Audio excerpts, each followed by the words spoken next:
నమస్కారం. కరోనా మహమ్మారి వణికిస్తున్న ప్రస్తుత తరుణంలో వైరస్ బారిన పడకుండా ఉండేందుకు శుభ్రత, సామాజిక దూరాన్ని పాటించడంతో పాటు మన ఒంట్లో ఇమ్యూనిటీని పెంచుకోవటము ముఖ్యమేనని చెబుతున్నారు వైద్యులు.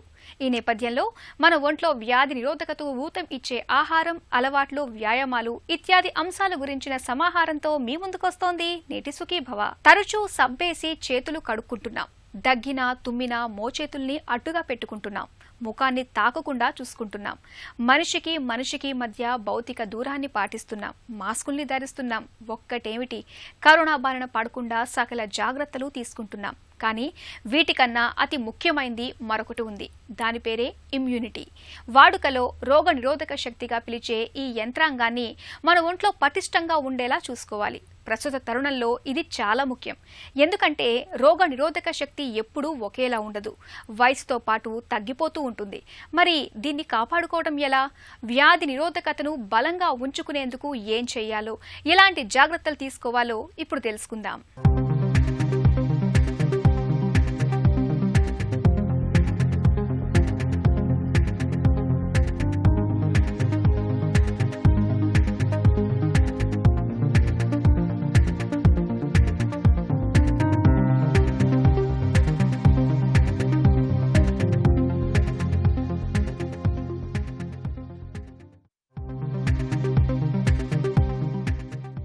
కరోనా కరాళ నృత్యం చేస్తున్న కలికాలమిది.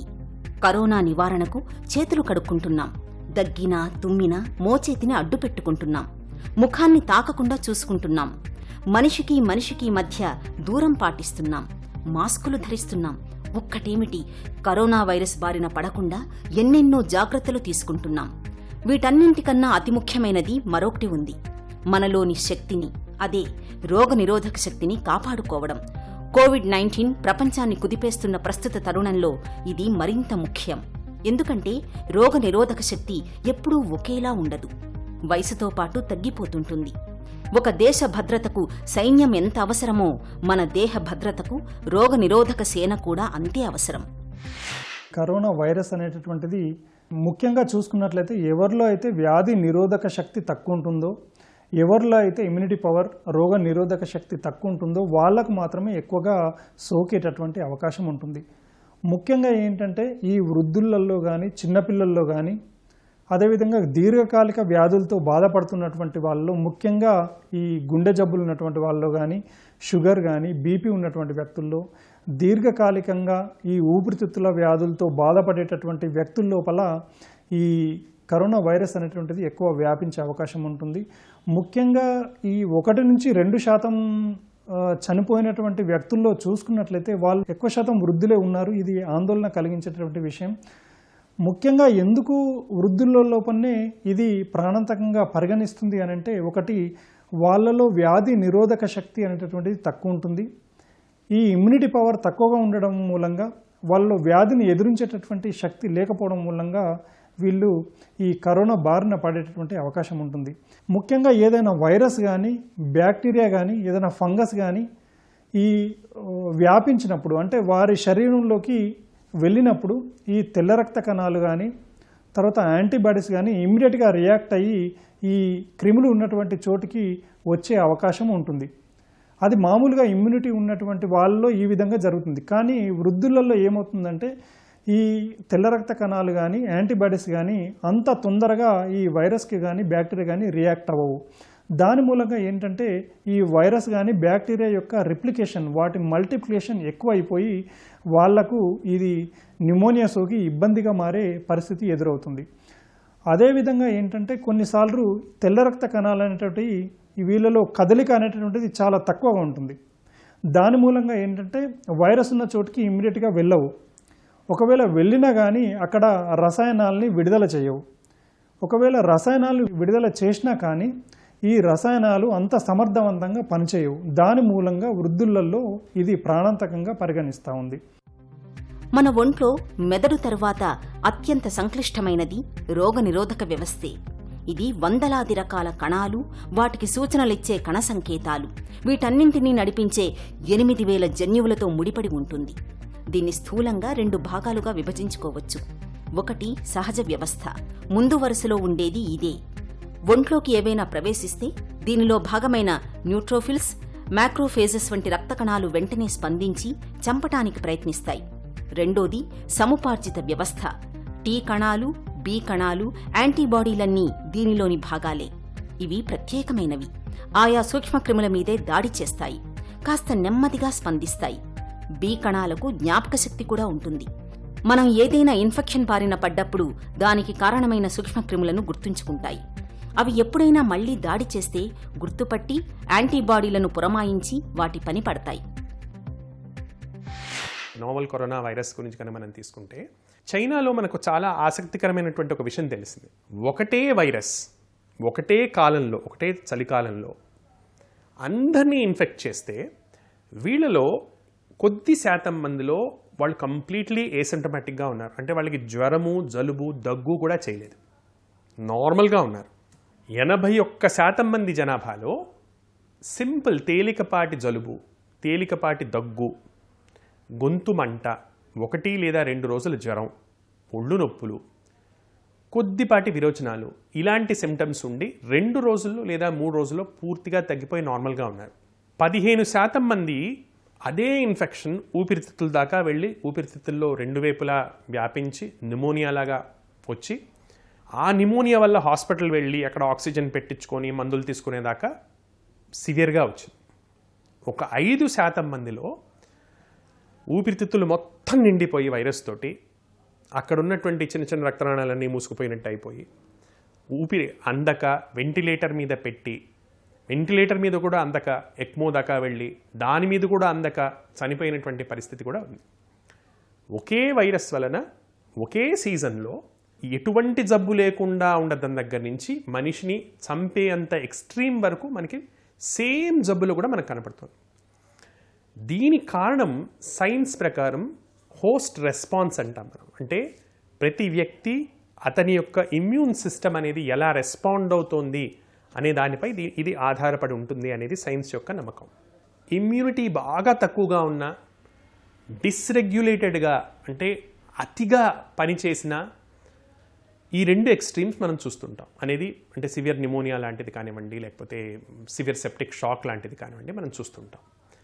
సజావుగా సాగుతున్నటువంటి ఇమ్యూనిటీలో జనరల్గా మనం మైల్డ్ ఇన్ఫెక్షన్స్ కానీ లేదా ఇన్ఫెక్షన్ రాకపోవటం కానీ మనం చూస్తుంటాం. రోగ నిరోధకత అనేది వయసుతో పాటు తగ్గుతూ వస్తుంది. 60లోకి వచ్చాక మన ఒంట్లో వ్యాధి నిరోధక యంత్రాంగం మరింతగా బలహీనపడుతుంది. ఇలాంటి పరిస్థితుల్లో ఇమ్యూనిటీని పెంచుకోవటానికి ఆహార, వ్యాయామాలు, జీవనశైలి అలవాట్ల విషయంలో ప్రత్యేకంగా జాగ్రత్తలు తీసుకోవాలి. వ్యాధి నిరోధకతకు ఊతం ఇచ్చే అలవాట్లు, జీవనశైలి గురించి ఇప్పుడు తెలుసుకుందాం.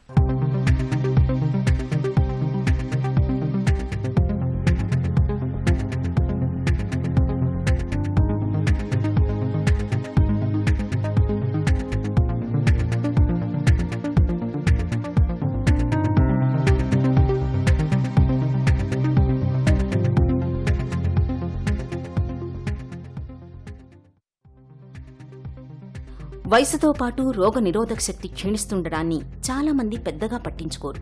అప్పటికప్పుడు దీంతో ముంచుకొచ్చే ముప్పేమీ లేదని భావిస్తుంటారు. ఇది పెద్ద తప్పు. నిజానికి కౌమారంలోనే రోగ నిరోధక శక్తి తగ్గడం మొదలవుతుంది.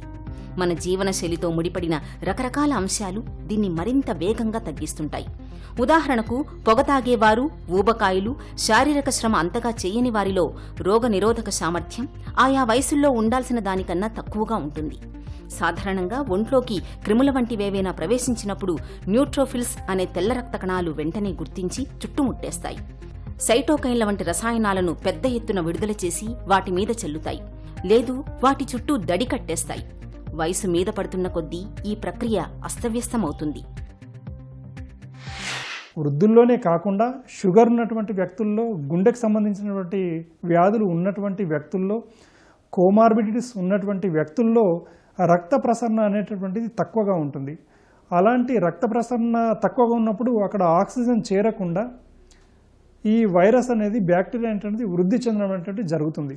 సో ఈ ఆక్సిజన్ డిఫ్యూజన్ కెపాసిటీ అనేటటువంటిది కూడా వీరిలో తక్కువగా ఉంటుంది అన్నట్టు. సో ఈ ఊపిరితిత్తుల సామర్థ్యం కూడా వయస్సు పెరుగుతున్న కొద్దీ ఊపిరితిత్తుల సామర్థ్యం తగ్గే అవకాశం ఉంటుంది. దాని మూలంగా ఈ ఆక్సిజన్ అనేటటువంటిది సరఫరా అనేటువంటిది ఉండదు. దాని మూలంగా వైరస్ కానీ ఎక్కువగా రిప్లికేట్ అయ్యి వైరస్ అనేది వృద్ధి చెంది ఇది ప్రాణాంతకంగా మారే అవకాశం ఉంటుంది.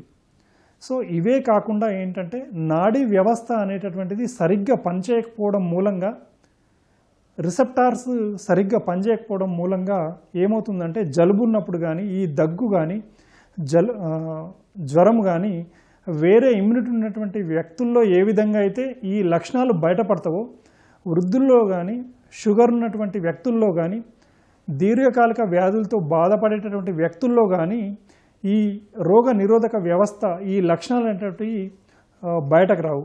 దాని మూలంగా ఏమవుతుంది అంటే వాళ్ళు తొందరగా లక్షణాలను గుర్తించకపోవడం మూలంగా వీళ్ళు వ్యాధి తీవ్రత ఎక్కువైన తర్వాత వాళ్ళు వైద్యుల దగ్గరికి వచ్చి అది టెస్ట్ చేయించుకున్నప్పుడు అది పాజిటివ్గా వచ్చే అవకాశం ఉంటుందన్నట్టు. అంటే ఈ సిమ్టమ్స్ అనేటటువంటివి డిలే అవుతుండడం మూలంగా ప్రాణాంతకంగా మారుతుందన్నట్టు. సో ఈ విధమైనటువంటి లక్షణాలు, ఈ విధమైనటువంటి ఇమ్యూనిటీ పవర్ అనేటటువంటిది తక్కువగా ఉండడం మూలంగా రోగ నిరోధక వ్యవస్థ కుంటుపడడం మూలంగా వీళ్ళలో ఈ ప్రాణాంతకంగా మారుతుంది. మనమేం తింటున్నామన్నది కీలకమే. ముఖ్యంగా పేగుల్లో మంచి బ్యాక్టీరియా మీద దృష్టి సారించాల్సిన సమయం ఇది. ఇది అస్తవ్యస్తమైతే వృద్ధాప్యం త్వరగా ముంచుకొస్తుంది. అదే ఆరోగ్యంగా ఉంటే ఆయుష్తో పాటు రోగ నిరోధక సామర్థ్యమూ పెరుగుతుంది. పెరుగు, మజ్జిగ వంటి పులిసిన పదార్థాలు పేగుల్లో మంచి బ్యాక్టీరియా వృద్ధి చెందడానికి దోహదం చేస్తాయి. అలాగే పండ్లు, కూరగాయలు ఎక్కువగా తినడం మంచిది. వీటిల్లోని పీచు పేగుల్లో మంచి బ్యాక్టీరియాను వృద్ధి చేస్తుంది. ఇక యాంటీ ఆక్సిడెంట్లు, సూక్ష్మ పోషకాలు నిరోధక శక్తి పెంపొందడానికి దోహదం చేస్తాయి. అలాగే కరివేపాకు, బొప్పాయి, పాలకూర, బత్తాయి వంటి పుల్లటి పండ్లు, అల్లం, వెల్లుల్లి, మిరియాలు, పసుపు వంటి మసాలా దినుసుల వంటివి నిరోధక శక్తి బలోపేతం కావడానికి తోడ్పడతాయి. ఆహారం, సమతుల ఆహారం తీసుకోవటం, న్యూట్రిషియస్ ఫుడ్ తీసుకోవటం, వెరైటీ ఆఫ్ డిషెస్ లేదా మన వాళ్ళు చెప్పినట్టు 6 రుచులతోటి భోజనం లేదా ప్రోటీన్స్, కార్బోహైడ్రేట్స్, మైక్రోన్యూట్రియంట్స్, రకరకాల ఆహారాలు, పప్పు దినుసులు, ప్రోటీన్స్, పండ్లు, కూరగాయలు, ఇటువంటి అన్ని రకాలైనటువంటి ఆహారాన్ని ఆ ఋతువుకి మన శరీర పరిస్థితిని బట్టి సరైనటువంటి ఆహారాన్ని తీసుకోవడం అనేది ఖచ్చితంగా మొదట ఇమ్యూనిటీని పెంచేటువంటి విషయం. వీటిలో ముఖ్యంగా మోడర్న్ సైన్స్ ప్రకారం జింక్ అండ్ వైటమిన్ డి ఈ రెండు కూడా రెస్పిరేటరీ సిస్టమ్స్ చెందినటువంటి ఇమ్యూనిటీని హెల్ప్ చేస్తాయని దాని నమ్మకం. ఆల్దో కరోనాలో స్పెసిఫిక్గా హెల్ప్ చేస్తుంది అనేటువంటి ఎటువంటి స్టడీ లేదు. రెండో విషయానికి వస్తే ఏ టైంలో తింటున్నాము, రెగ్యులర్ టైంలో, ప్రాపర్ టైంలో తినడం అనేది చాలా ఇంపార్టెంట్. మూడో విషయానికి వస్తే ఏ టైంలో పడుకుంటున్నామో, ఎన్ని గంటలు పడుకుంటున్నామో అనేది ఇమ్యూనిటీని డైరెక్ట్గా డిటర్మిన్ చేస్తుంది. రాత్రిపూట లేట్గా మేలుకోవటము, రాత్రిపూట తక్కువ పడుకోవటము ఖచ్చితంగా ఇమ్యూనిటీని తగ్గిస్తాయి అనేది ఖచ్చితంగా మనకు తెలిసినటువంటి విషయం. సో ఇమ్యూనిటీని కాపాడుకోవాలి అని అనుకునేటువంటి వాళ్ళు తొందరగా పడుకొని తొందరగా లేవటము, న్యాచురల్ సర్కేడియన్ రిథమ్ని మెయింటైన్ చేయటం అనేది చాలా చాలా ఇంపార్టెంట్. పాజిటివ్గా ఉండటము, ప్రశాంతంగా ఉండటము, అతిగా ఆందోళన పడకపోవటము అనేవి చాలా చాలా ఇంపార్టెంట్ విషయాలు. ఇవి కాకుండా సాధారణంగా చాలామంది కొన్నటువంటి అలవాట్లు, టీ అతిగా తాగటము, కాఫీ అతిగా తాగటము, సిగరెట్లు అతిగా తాగటము, ఆల్కహాల్ ఎక్కువగా తీసుకోవటము, వీటి వలన కూడా రోగనిరోధక శక్తి తగ్గుతుంది, రోగాలు ఎక్కువగా వస్తాయనేటువంటిది కూడా ఒక అంశం. అందువలన వీటి నుంచి దూరంగా ఉండటం అనేది మన ఇమ్యూనిటీని ప్రొటెక్ట్ చేసుకోవడానికి మనం చేయగలిగినటువంటి అత్యుత్తమమైనటువంటి పని. ఒంట్లో ఇమ్యూనిటీని చక్కగా ఉంచుకునేందుకు ఆహారం, వ్యాయామాలకు తోడుగా సప్లిమెంట్ల సాయం కూడా తీసుకోవచ్చు. ముఖ్యంగా విటమిన్ ఇ, విటమిన్ డిలు వ్యాధి నిరోధకతను పెంచడంలో బాగా తోడ్పడతాయని చెబుతారు డాక్టర్లు. వ్యాధి నిరోధకతను పెంచుకునే మార్గాల గురించిన మరిన్ని వివరాలను ఇప్పుడు తెలుసుకుందాం.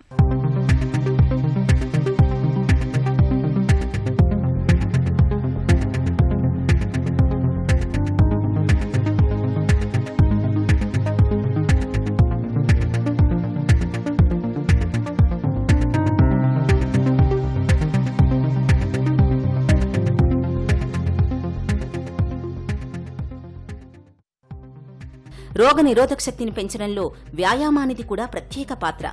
వ్యాయామంతో గుండె వేగం పెరుగుతుంది, రక్త ప్రసరణ మెరుగవుతుంది. హానికారక క్రిముల పనిపట్టే తెల్ల రక్త కణాలు, ఇమ్యునోగ్లోబిన్లు శరీరంలోని అన్ని భాగాలకు త్వరగా విస్తరిస్తాయి.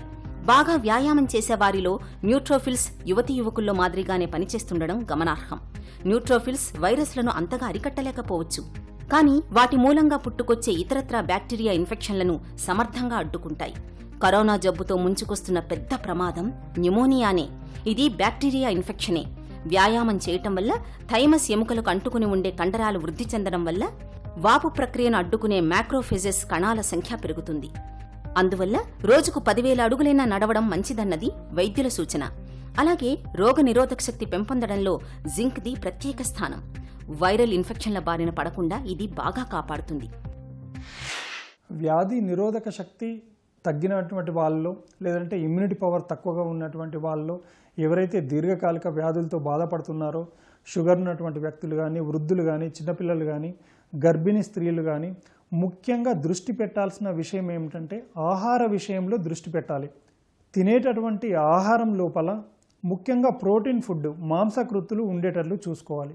ఎగ్స్ మంచిగా ఉడకబెట్టినటువంటి, ప్రతిరోజు ఉడకబెట్టినటువంటి గుడ్డు తీసుకోవడం కానీ, అదేవిధంగా మాంసాహారాన్ని వారానికి ఒకసారి కానీ 2 సార్లు కానీ తీసుకోవాల్సినటువంటి అవసరం ఎంతైనా ఉంది. అదే కాకుండా ఎక్కువగా ఈ మాంసకృత్తులు ఉన్నటువంటి ఈ నట్స్ కానీ, తర్వాత ఈ డ్రై ఫ్రూట్స్ కానీ ఎక్కువగా తీసుకోవాలి. సమతుల ఆహారము తీసుకుంటే బాగుంటుంది. అదేవిధంగా తీసుకునే ఆహారం లోపల పండ్లు ఫలాలు తీసుకుంటే బాగుంటుంది. ముఖ్యంగా దీంట్లో యాంటీ ఆక్సిడెంట్స్ అనేటువంటివి ఉంటుంటాయి. దాని మూలంగా వ్యాధి నిరోధక శక్తి అనేటువంటిది పెరుగుతుంది. అదేవిధంగా కొన్ని పండ్లను ఎక్కువగా తీసుకోవాల్సి ఉంటుంది. దీంట్లో ముఖ్యంగా ఏంటంటే బత్తాయి కానీ, తర్వాత నిమ్మ పండ్లు కానీ, నారింజ కానీ, ఇవి తీసుకున్నట్లయితే దీంట్లో విటమిన్ సి అనేటువంటిది అధికంగా ఉంటుంది.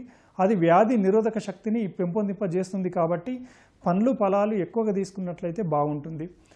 అదేవిధంగా ప్రతిరోజు క్రమం తప్పకుండా వ్యాయామం చేసినట్లయితే బాగుంటుంది. ఈ యోగా కానీ, మెడిటేషన్ కానీ, ఒత్తిడి తగ్గించుకోవడానికి మెడిటేషన్ ఎంతో ఉపయోగపడుతుంది. అదేవిధంగా ఇమ్యూనిటీ పెంచుకోవడానికి ఈ యోగా మరియు వ్యాయామం అనేటటువంటిది ఉపయోగపడుతుంది. ఇంట్లోనే ఉండి చాలా వరకు వ్యాయామాలు అనేటువంటివి చేయొచ్చు. ముఖ్యంగా నడక కానీ, బాల్కనీలో నడవడం కానీ, అదేవిధంగా స్కిప్పింగ్ చేయడం కానీ చేసినట్లయితే వాళ్ళలో ఈ ఇమ్యూనిటీ పవర్ పెరిగి ఈ వైరస్ని నిరోధించుకునే అవకాశం అనేటటువంటిది ఉంటుంది.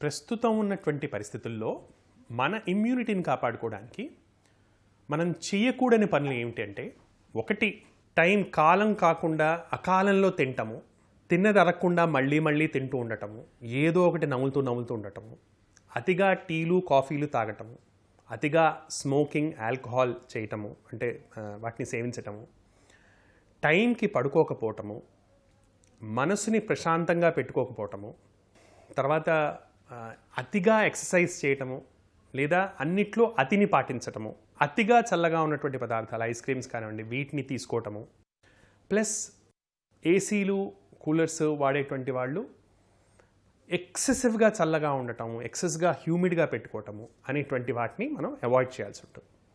వెరాజ్ మనం చేయాల్సినటువంటి విషయాలు ఏంటంటే, సమయానికి భోజనం చేయటము, భోజనం చేసేటప్పుడు మనస్సు పెట్టి శ్రద్ధగా చేసే భోజనాన్ని చేయటము, తినేది న్యూట్రిషియస్గా హెల్తీగా ఉండేటట్టు, ఆ సీజన్ సంబంధించినట్టు ఆ సీజన్కి రెలవెంట్గా ఉండేటట్టు చూసుకోవటము, తినేటప్పుడు ప్రశాంతంగా ఉండటము, మనస్సుని ఎప్పుడు కూడా ప్రశాంతంగా పెట్టుకోవటము, తగినంత వ్యాయామం చేయటము, అతిగా వ్యాయామం చేయకుండా లేకుండా ఎక్స్ట్రీమ్స్ పోకుండా తగినంత వ్యాయామం చేయటము, అన్నిట్లో మోడరేషన్ పాటించటం, జీవితంలో అన్నిట్లో మోడరేషన్ పాటించటము, ఎక్సెసివ్ ఎమోషన్స్ని అవాయిడ్ చేయటము, యోగా ప్రాణాయామము వీటిని అభ్యాసం చేయటము, ఇవి చేయటం ద్వారా మన ఇమ్యూనిటీని, మన తాగే నీళ్ళని ఎండాకాలం అయితే కనుక కాచి చల్లార్చిన నీళ్లు కానీ, లేదా ధనియాలు ఇలాంటి పదార్థాలతో మరిగించిన నీళ్లు కానీ తీసుకోవటము, అలానే మరీ చల్లగా ఎక్సెసివ్ ఏసీలో అవి వాడకపోవటము, రూమ్ టెంపరేచర్స్ని పర్టికులర్గా ఆఫీసెస్లో కానివ్వండి, వర్కింగ్ ప్లేసెస్లో కానివ్వండి, మరీ కూల్ టెంపరేచర్ పెట్టుకోకపోవటము, ఇవి మనం పాటించడం వలన మన ఇమ్యూనిటీని మనం కాపాడుకోగలుగుతాం. వేళకు ఆహారం, తగినంత నిద్ర, సరైన వ్యాయామం, మానసిక స్థిమితం, దురలవాట్లకు దూరంగా ఉండడం ఇవన్నీ కూడా రోగ నిరోధక శక్తిని పెంచేవే. రోగ నిరోధక శక్తి చక్కగా ఉన్నప్పుడే మనం కరోనా లాంటి మహమ్మారిని సమర్థంగా ఎదుర్కోగలం. కరోనా ఇప్పుడప్పుడే పోయేది కాదు. ఇప్పుడు పోయినా మళ్ళీ తిరిగి రాదనే భరోసా ఏమీ లేదు. అందువల్ల మనమందరం రోగ నిరోధక శక్తిని పెంపొందించుకోవటం చాలా ముఖ్యం.